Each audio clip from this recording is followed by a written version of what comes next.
Hello, everyone. Good morning, good afternoon, good evening, wherever you are. We are back again with a very interesting topic today, that is building a career in information security GRC. And we have a very wonderful and great speaker, Navneet, who's going to lead this entire session for us. So, over to you, Navneet. Hi, Andra. Hi, InfoSec girls. Firstly, I'm very grateful to Vandana and the InfoSec girls to give me this opportunity to speak. Um, just a little short introduction about myself. I'm Lieutenant Colonel Navneet. I retired last year after serving the Indian Army for 22 years. And I've been working as a GRC professional at CoinDCX for the last 1 year. So, by virtue of being in this space, it's just kind of a little bit of pointers that I've gotten together for those who want to enter into this stream or are the early beginners. Because I have had this opportunity of doing a lot of hiring for my current company, and I realized that the representation of girls is a little limited here, and it's a good opening, which I feel more younger people should explore. So, so that's about it. I'll just start with my slideshow. So, I've broken this presentation into these phases: the introduction, some essential skills, education and training, um, some advice how you could advance your career in the GRC thing, and coming to a conclusion followed by a Q&A session. We also have the chat lines open if you feel you want to ask something in between. Antara can ping me and maybe we can ponder on your point for a while. So, what's GRC is all about? If you look at the three letters G, R, and C, G is for governance, R for risk, and C for compliance. So what we really mean by governance is the rules and the processes, the policies that will steer an organization towards its goal. So it's a structured way to align IT with business goals while managing risks and meeting all industry government regulations.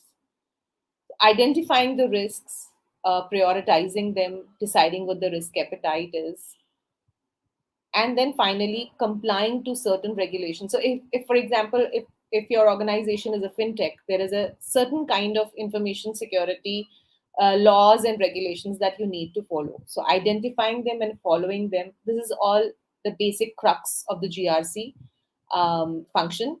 And you can say it's kind of a subset into the information security domain for any organization and an essential part of it. So it is something which is a non-negotiable part, and as a career choice, it would be a good uh, opportunity to start with and mature over the career path. So, what does it take to make it work? What are those secret ingredients that make the GRC recipe? So I've broken them down into two parts. One is the technical skills, and the other are the soft skills. And this is the slide which I'm going to probably spend the maximum time in this presentation.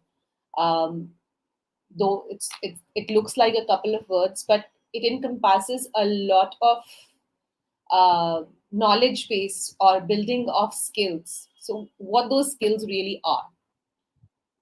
Starting with the knowledge of information security landscape. So the knowledge of information security landscape starts with stuff like access control, data protection, network security, incident response. So despite the fact that a GRC professional may not be actively working in a network security environment, for example, or in a incident handling environment, or a SOC or a SIEM or very specific roles, there is merit in knowing about all those uh, functions, largely because if you're looking at the governance part, understanding what the landscape is all about is very important.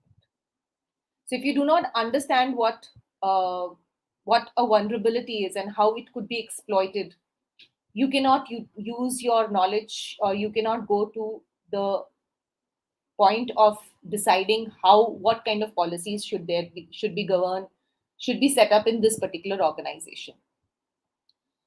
um, Other important aspects would be specific standards to that particular organization. Say, if you're in a healthcare organization, then HIPAA. If you're in a fintech, then PCI DSS. If you are in a organization which handles PII information, personally identifiable information, then data protection laws or GDPR, depending upon which country you are functioning from. Then is the fundamentals of risk management, identifying the risk, assessing it, prioritizing it, deciding what would be the risk treatment plan for it, and the complete documentation from that point. You know, and there are large number of ways to do risk management. So it's a subject on its own, but you could start by bite-sized steps into the risk management space, and mature it over the period of time. Business continuity planning and disaster recovery is another very important aspect, which is a very good skill to have or understanding to have for a GRC professional. Because at the end of the day, the whole idea is about making the organization go on working even in case of a disruption. So BCP plans, the testing of those plans, that understanding has to be there for a GRC professional to be able to function well. Other cross-functional understandings, why I've enumerated it, because a large part of GRC is intermingled with the other functions. Like in case of HR, the GRC professional needs to know what are the onboarding process, what is the offboarding process, what are the policies one should set from that point of view, background verifications, employee training and awareness is a very, very large aspect of the GRC domain. Um, then coming to administration like physical security, um, access control to the premises, handling of contractual agreements from the infosec point of view, IT network security, and change management, um, in case of DevOps or in case of things like secure coding. So all those nuances one needs to understand within the other functions as well to be able to function doing this function of GRC. Coming to the other soft skills. Now, foresight and critical thinking definitely is required in any domain for that matter. But in GRC, one needs to have that um, understanding to anticipate the future trends and changes in the regulatory environment and have a foresight and think critically, and be able to prepare your organization well in advance. Complex problem solving, yet again, because GRC is a space which has a lot of intermingling of other functions as well, lot of collaboration with other stakeholders. So largely to break down a problem into smaller chunks and address them is a very good skill to have. Very strong communication. Why I say a very strong communication? Because GRC, unlike the other domains of information security, like for example, handling SOC or a SIEM or a penetration testing, is a little not hands-on. Rather, a lot of documentation and communication is required with varied kind of stakeholders, like right from the senior management um, to other functions, and be able to convey to the various functions in the understanding from their perspective. So one cannot be very, very technical in delivering that communication. At the same time, the essence of the thought has to be very clearly identified and conveyed. um, Yet another thing, coming outfall of the same thing, is the collaboration with and stakeholder management, because this is some one function which brings everybody together onto the platform. Less alike, like a pen tester would be functioning within its own domain. GRC professional has to be on a daily basis collaborating with the various stakeholders within the organization. So we'll move forward from here. Coming to what kind of education or training one can go through to prepare oneself for this profession. I'll break it into two parts. See, this is a very large domain. I've tried to put it into chunks so that we can start it from the beginner perspective. So, some of these certifications, there's a large number of certifications one can actually debate about, but I have just kind of broken them into uh, the starting ones, something which you could start with. And I've broken them into three parts. If you're a total beginner, and if you already are privy to beginner level certification, you could go to an intermediary and also an advanced. So for the beginner, this is my personal opinion, and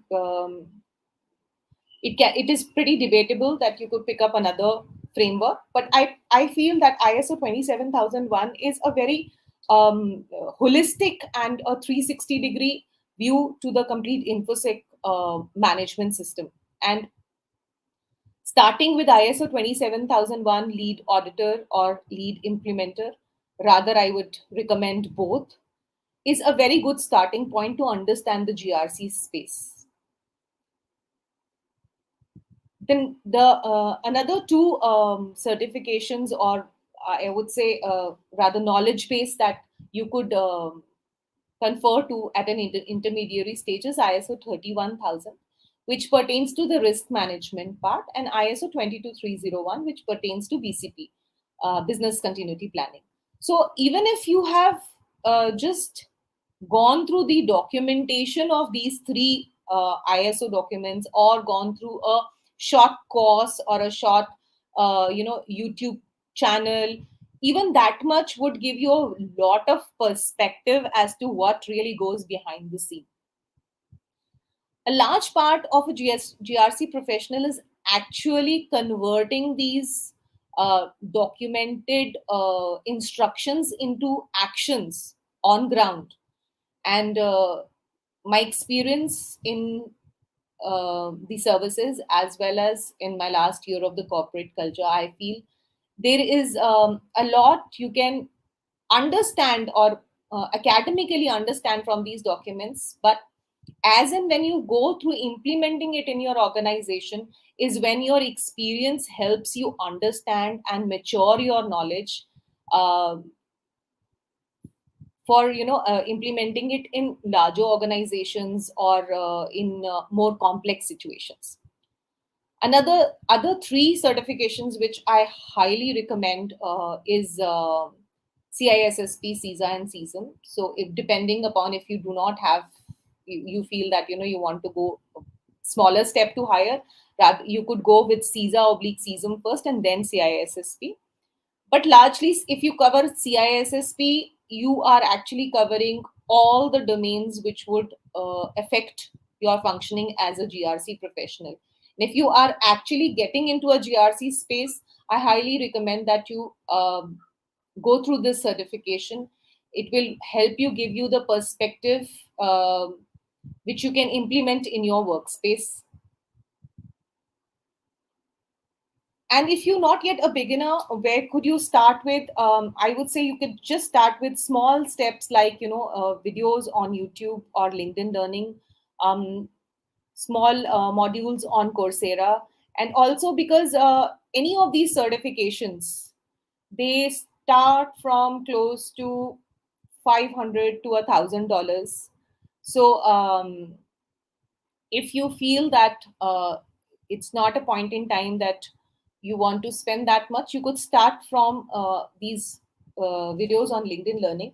And any of you is interested in getting recommendations, probably can connect with me. I can recommend you a couple of channels and um, LinkedIn Learning courses or Coursera courses, wherein you can not spend much, and you could audit the course and still have a learning or the perspective.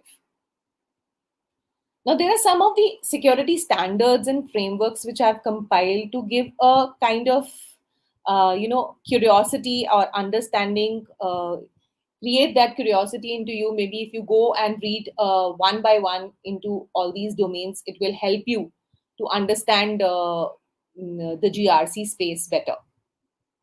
So ISO 27001 being a very big space and a very good space to start with, it largely comprises of two very popular documents, ISO 27001 and ISO 27002.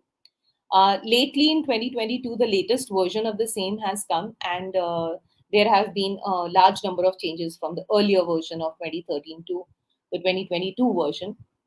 And it has taken into account a lot of latest um, scenarios that we have on ground, like cloud environment. Most of the organizations today are cloud native, and it addresses that part. It addresses threat modeling, it addresses data protection.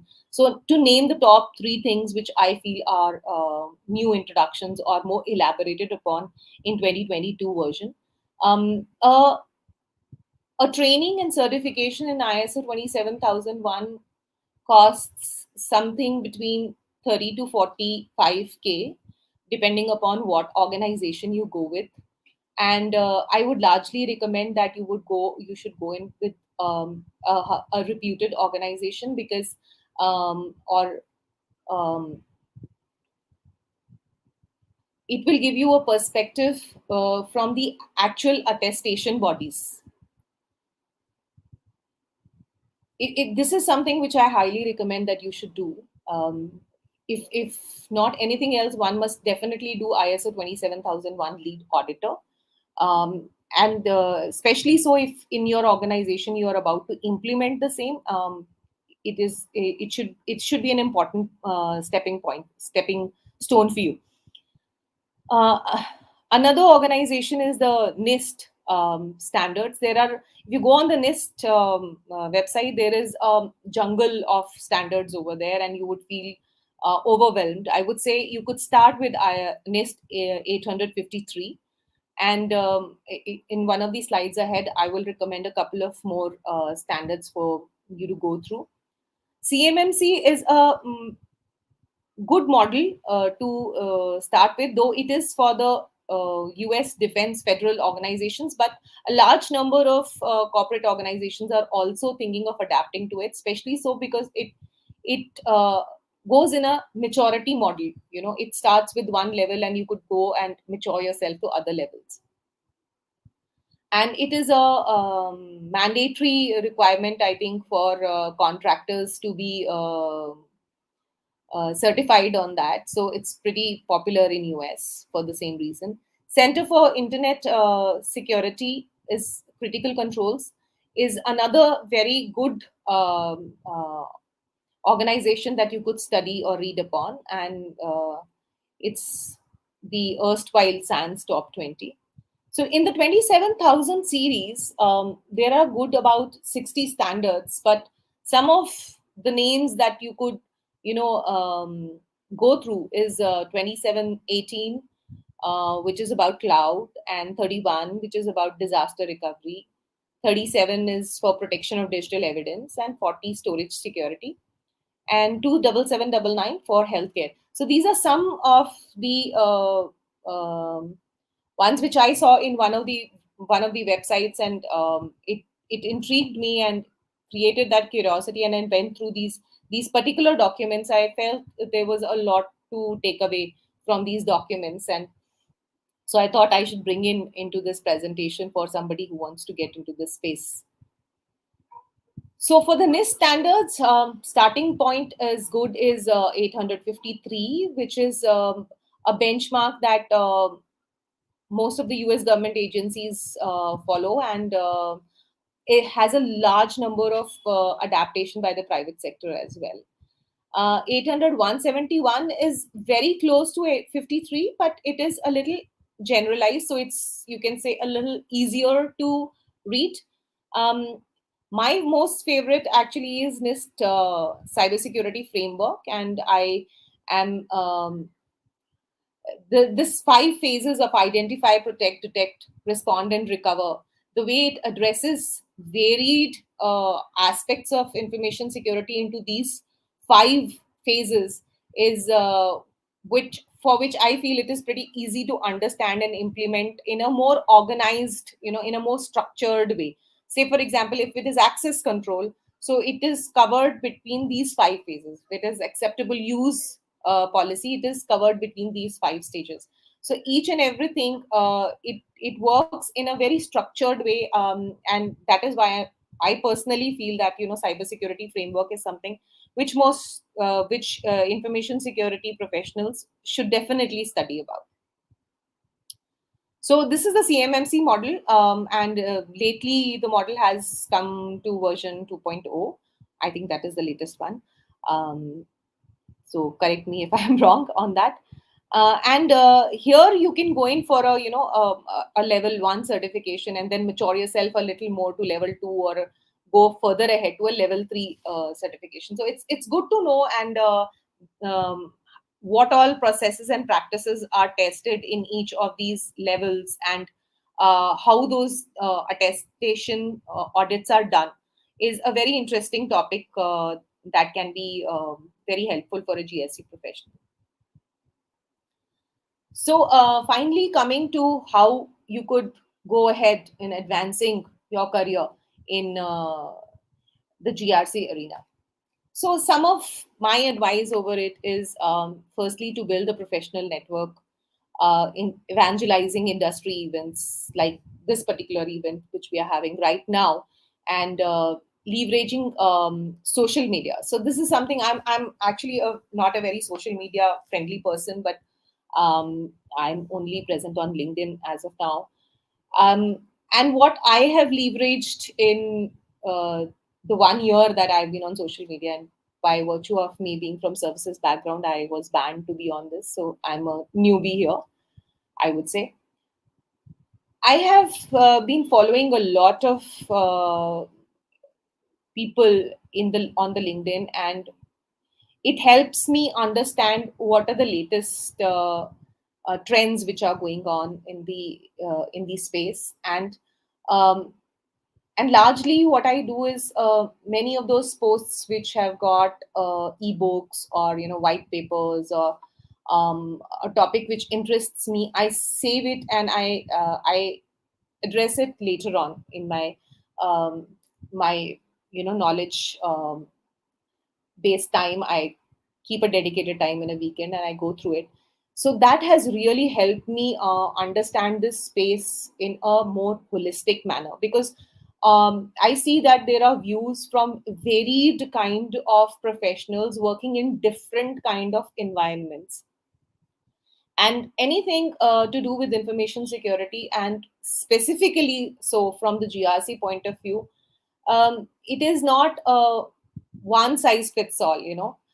If you are in a fintech environment, it is slightly tweaked in a different manner. If you're in a healthcare environment, it's tweaked in a different manner.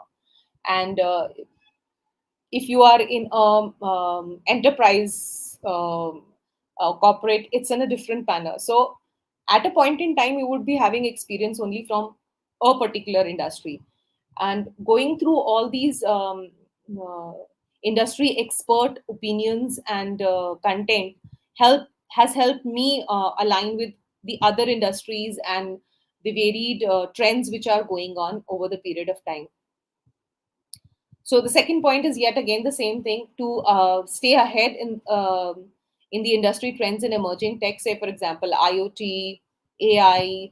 So what are the kind of threats in that kind of scenario? What are the kind of uh, uh, policies that might come through, or what are the kind of things that need to be addressed, or trends which are emerging into the futuristic technology? Rather, none of them are actually futuristic, because they are already in the commercial arena, and we are seeing the repercussions of each one of them. And it's I always feel, it's more like a cat and mouse chase when it comes to information security. So it is good to follow what other threat scenarios which are happening, and how you could keep yourself abreast in addressing them.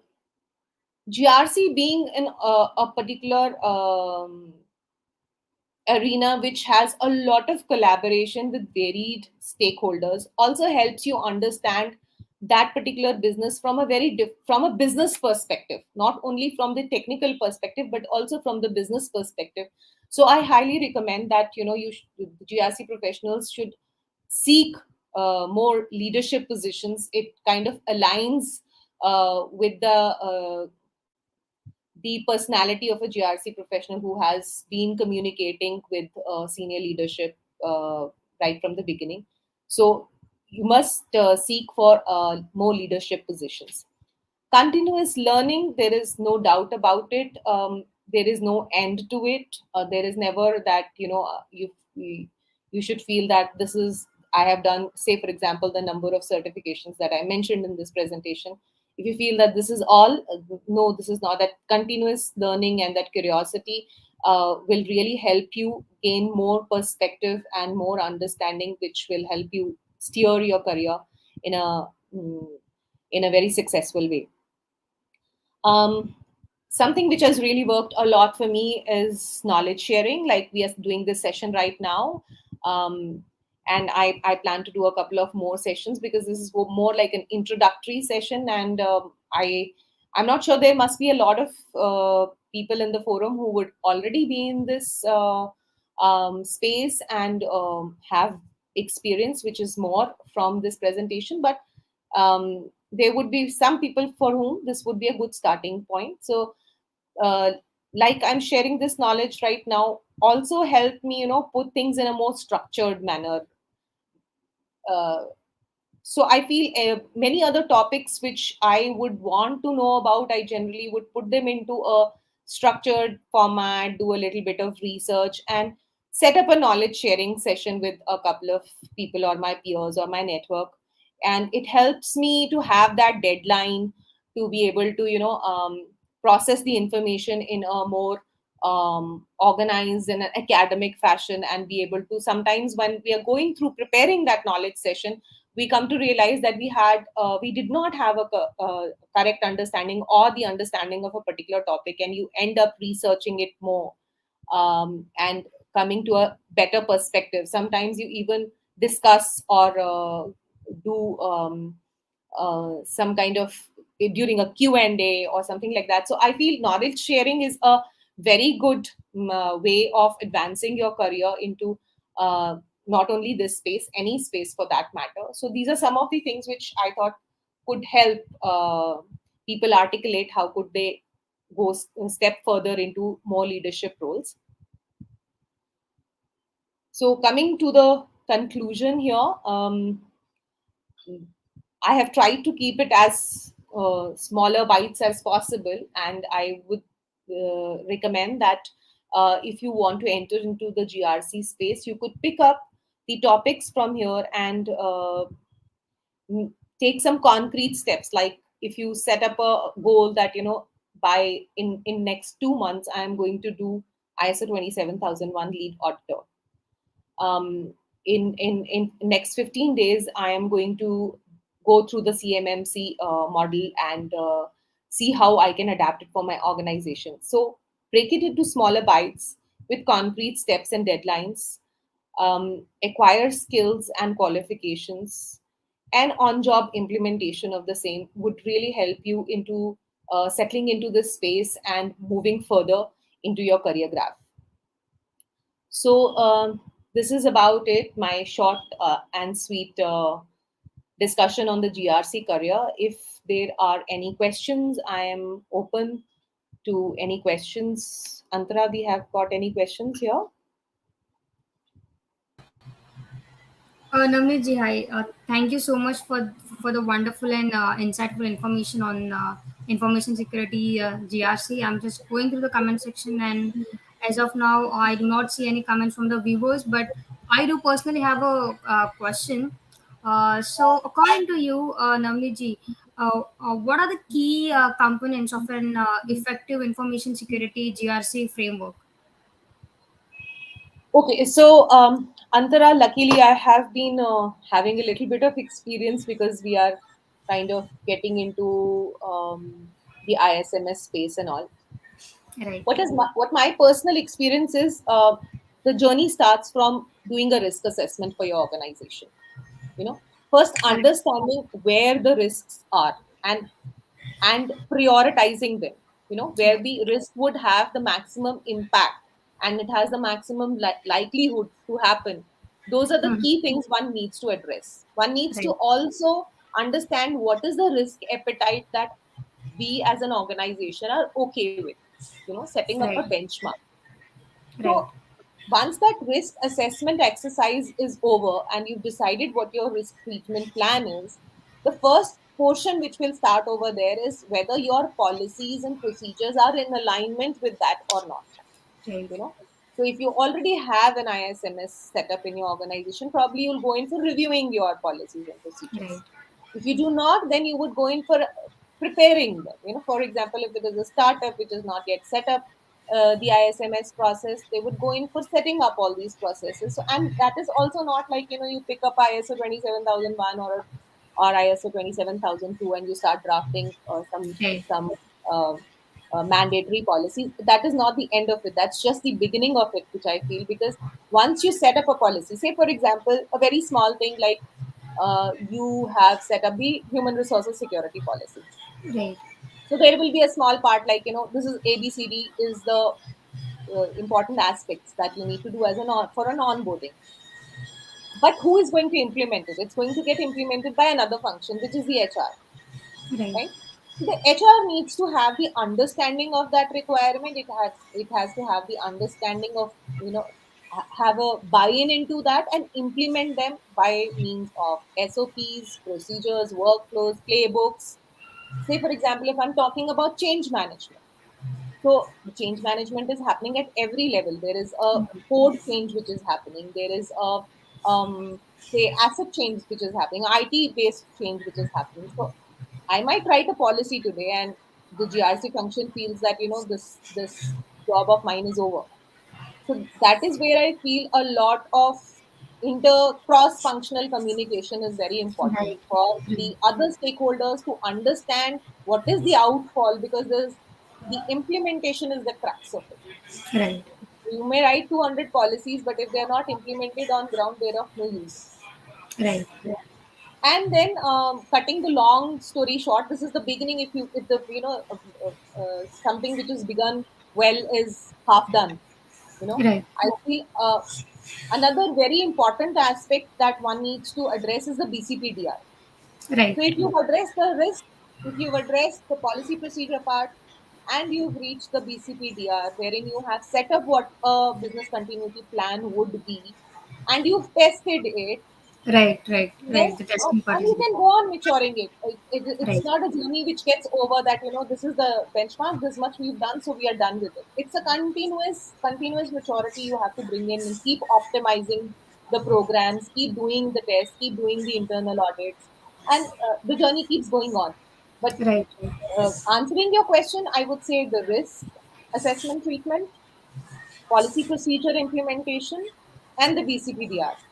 If Right. these three components are in place and comfortably mature, then it's a good beginning, I would say. Right. So, just another follow up question to this. So, I guess that is how we would be able to measure the effectiveness of any organization's, information security framework, right? So effectiveness, yeah, we have to come to another level now to identify what my KPIs and KRIs are. Once now Mm-hmm. in this first step, I've set up my ISMS, Mm-hmm. and everything is going fine, unless Right. you measuring whether it really is going fine, or there is scope of improvement, or there is something which is missing out. So then it again comes to deciding the KPIs and the KRIs for these various functions. Say for example, one of the things could be, what are the critical risks, how many critical risks are there for a particular function, and how have we addressed them. you know how Right. many of those critical risks have been closed, which are in how many are in work in progress. Right. And this is just to name one, but that It continuous would be right. um, measurement and Correct. improvement is the cycle which will follow through Correct. subsequently. Correct. Correct. Correct. So I have another question. So I mean, personally, I've been, facing this. I mean, I have been asked this question a lot. So for smaller organization, right, or the organization which have like 50 to 60 people, right, or the Okay. organization which are like uh, a child company, right? So for Hmm. them, like what are the most common challenges faced in implementing this entire information security GRC framework? See, challenges are in both, whether it's a large organization or a smaller organization. This is what is my personal opinion, frankly. Right, But for a smaller organization, I feel you cannot start, with the moon. As right, a that smaller organization, you would not have that kind of funding that you can, correct, get hold of that much of resources. correct. Um, I feel they should start with identifying the most important critical portions, like something which is the non-negotiable parts, Okay. you know, So like for so example, would the it access okay. control, Right, right, right, understanding right. the access control. Um, then, and it also depends on what industry it is, you know, Okay, right. how much, Insurance. what is the kind of threat landscape, Right. right? But let's not get it too complicated. Let's just think that Mm-hmm. it is a simple organization of 50 to 60 people, and they want to make Mm-hmm. sure that they're not even going in for a certification, but they just want to make sure that they Right. have an information security management system in place. Correct. So what I would recommend is to identify one of the frameworks. It Mm-hmm. could be starting with NIST, or it could be ISO 27001, whatever is the experience level of the people who are already in the organization. You know, Mm-hmm. generally, I've seen there are people who are more ISO side people, and then there are those who are into the NIST Right. basket. So whichever framework you pick, they are all addressing the same issues in different Mm-hmm. manners. you know and then you identify these main critical portions and have a deadline that we will address the access control part first, and this is the deadline by which we will be setting up all our access control, whether it is our mail systems, or whether it is our assets, how we are going, how whether it is your cloud assets, whatever those assets are, identify them and set up those processes. Yeah. Right. Right. So I guess no questions has shown up in the comment section as of now. But thank you so much, Noniji, for an extremely wonderful session. I mean, we have got. I mean, I'm sure the viewers also might got very insightful. At least the basic areas of what information security frameworks are, and maybe going forward will be learning more deeper into the areas that we have covered right now. So thank you so much. And if any viewers, if you have any queries or need any recommendations on the information security GRC framework, so Navneet ji already shared her LinkedIn the URL. I mean the profile URL. You can connect with her anytime. So thank you so Sure. much. Thank you. Thank you, Andra. Thank you for your time. Thank you so much. Thank you. Bye. Thanks.